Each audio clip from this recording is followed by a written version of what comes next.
More of all-time quarterbacks would be Tom Brady, Pat Mahomes, Joe Montana. Yep. Wow, John Elway. No, shit. Wow, that's not fair. Life is not fair, but it's gonna be. I would do a toss-up between Elway and Peyton Manning. Come on, LeBron. We don't do toss-ups between Elway. If he was on the show, we'd make him narrow it down right there. But high honors from LeBron. Shay, you're up first. Do you agree with Bron's list? So he had Brady, Mahomes, Montana, just to reiterate, and then a toss-up between your guy Elway and your guy Peyton Manning. You better tread lightly. I think Saturday. I got this, Chuck. I think Saturday's going to toss my guy. Saturday's going to toss my guy. And unfortunately, I got to leave his guy off because I think he got the first three are very easy for me. When you talk about Brady, you talk about Montana, you talk about Mahomes. The three are easy. There are no doubters. I don't even know what the debate is when it comes to those three. Now it gets a little tricky when it gets to that fourth spot. You got Peyton Manning, 5 MVPs, 2 Super Bowls. You get John, who I played with for a decade, and he wins what? He wins 2. He goes to 5. And then even if you want to throw Rodgers in there or some of these other guys, Bart Starr, Dan Marino. But I'm going Elway. I played with a guy helped get me into the Hall of Fame. I got a gold jacket. I remember 267. The way he talked to me, the way he coached me, the way he was with me in the locker room and on the field, 7 gets it for me. So I got Elway, Montana, Brady, and Mahomes.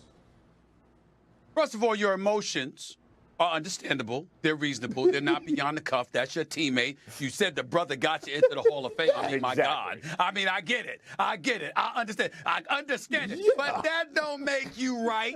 That don't make you right. I'm sorry. And by the way, to LeBron James might have, I mean, he's the first future Hall of Famer, a Mount Rushmore quality dude that might have disqualified himself from the damn Mount Rushmore with a Mount Rushmore that he put together. I mean, come on, LeBron. You know better. You can't, Shannon Sharp, you cannot leave Peyton Manning off that list. You just can't do it.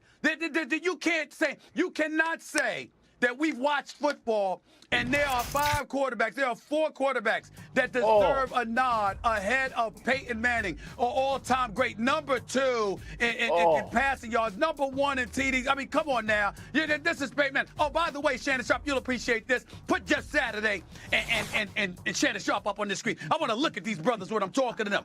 Now, far be it for me, with my little novice self, just watching football from afar. I mean, football is a sport I never wanted to play. I looked at them big brothers. I was like, I don't want no parts of this. I don't want no parts of this, okay? I just watched. But when I watched, you know, it's interesting, Shannon and Jeff. Peyton Manning came into the league and was calling his own plays more than a decade after no one was calling their own plays. They did away with that damn near in the mid-'80s. Okay? I understand that you might have Jim Kelly in Buffalo audibling from time to time. Dan Marino definitely did at the line of scrimmage or whatever. We talk about Peyton Manning here and what he did. He was running the damn offense. Okay? Everybody knew that. Yeah, no offensive coordinator telling Peyton Manning what to do. He walked up to Peyton Manning, asking Peyton Manning what he should do. That's the difference, okay? This man was calling his own plays. He was running the offense. He was essentially an offensive coordinator at the quarterback position on the football field. He's got 2 Super Bowl rings, okay? And on top of it all, he's a 5-time league MVP. And oh, by the way, Shannon, even though he had some running backs, okay, he didn't have Terrell Davis. Now, stop this. Now, we all know that when we talked about, that's right, I said it. When we talked about Elway, as great as Elway was, and he was great. Please, John Elway, don't think I'm questioning your greatness. I am not. But that brother Terrell Davis was something spectacular. And everybody knew that was the reason that John Elway finally got over the hump, because a Super Bowl title had escaped him up to that point, to back-to-back since 1997 and 1998. You know this, Shay. You know this. So what was Marshall Faulk and Edgerrin James? Were they not any good? No. They were great. They weren't Terrell Davis at that time, number 1, and number two, Peyton Manning Peyton Manning was flinging that football a lot. Come on now. Come on now. Jeff Saturday, get him. Get him, Jeff. Let me just say this. Let me just say this. Marshall Faulk wasn't on the team when we won the Super Bowl, and Edge wasn't either, unfortunately. We had Joseph Adai and Dominic Rose were our two running backs when we did win it. That's true. And I went to Edge's Hall of Fame, one of the greatest backs to ever play. But I will say this. LeBron bumped his head, bro. Like, he bumped his head on this. Shay, you know it, and I know it. Listen, I'm not taking away John Elway, but you saw them stat lines up there. 20,000 more yards, 5 MVPs. Listen, you can say what you want. Manning was redefining the position when he came in, similar to what Stephen A. was saying. Changing plays, doing that. Even the completion percentage ain't even close, man. Like this is a master class of why a basketball guy bumped his head trying to give a football guy some Mount Rushmore. Listen, I could make the argument, and I won't because I love Montana as well.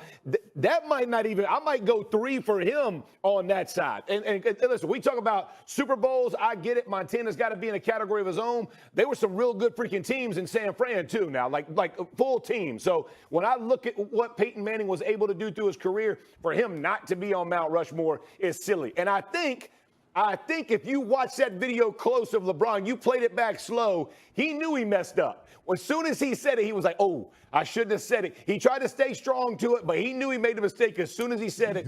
Should have changed it. But hey, let's make the switch. No ties. We don't do no ties on this show. It's one or the other. Manning's on it. Elway's just off to the side. That's all there is to it.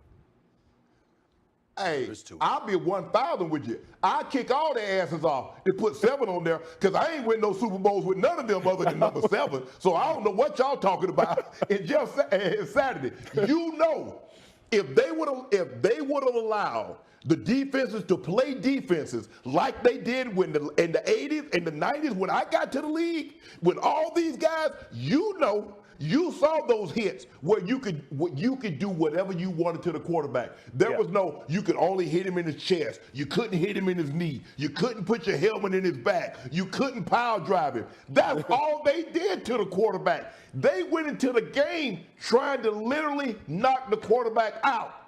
You remember when Jim Burt hit Joe Montana in his back in that championship game Saturday? That's a foul now. That's a penalty. You can't do the quarterback and drive him in the dirt like that. Yeah. Look, the rules have changed, and that's not to say anything because I love Peyton. Got to hit the top of the hour. But Elway. I love 7, baby. 18, baby. 18. I love seeing the loyalty you both have. 7. Okay? And I ain't even in the Hall of Fame. Peyton ain't even got me in the Hall of Fame yet. At least Shay's making that part. I got to get on Peyton about that part so I can argue the argument. All right, coming up, which team can't afford a slow start to their season? We're debating which team will have the most trouble if things don't go their way.